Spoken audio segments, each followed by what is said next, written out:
দমকল কর্মী নিয়োগ নিয়ে কলকাতা হাইকোর্টের রায় খারিজ সুপ্রিম কোর্টের ডিভিশন বেঞ্চে 2023-এ 28 জনের নিয়োগ খারিজ করে বিচারপতি দেবাংশু বসাকের ডিভিশন বেঞ্চ। আর সেই রায়কে চ্যালেঞ্জ করে মামলা যায় সুপ্রিম কোর্টে। পীযূষ কান্তি নাগ রয়েছেন আমাদের প্রতিনিধি ফোন লাইনে। পীযূষ কান্তি, এ বিষয়ে কলকাতা হাইকোর্ট যে রায় দিয়েছিল সেই রায়কে চ্যালেঞ্জ করে সুপ্রিম কোর্টে যায়। কলকাতা হাইকোর্ট ঠিক কি রায় দিয়েছিল এই বিষয়ে?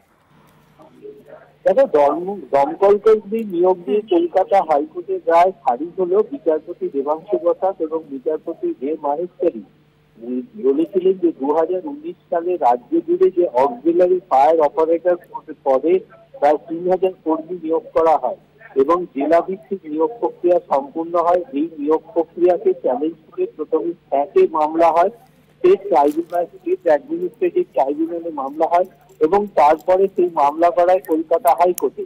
এবং সেখানে এই নিয়োগ প্রক্রিয়াকে খারিজ করে দেওয়া হয় এবং এরপরে 2023 সালে 28 জন নিয়োগ খারিজ করে দেয়। 28 জনের নিয়োগ প্রক্রিয়া খারিজ করে দেয় বিচারপতি দেবাংশু বসাকের ডিভিশন বেঞ্চ। সেই রায়কে চ্যালেঞ্জ জানিয়ে সুপ্রিম কোর্টে গেছিল।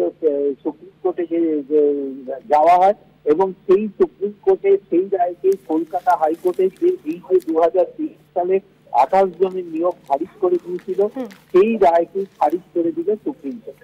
একদমই ধন্যবাদ জানাবো পীযূষ কান্তি।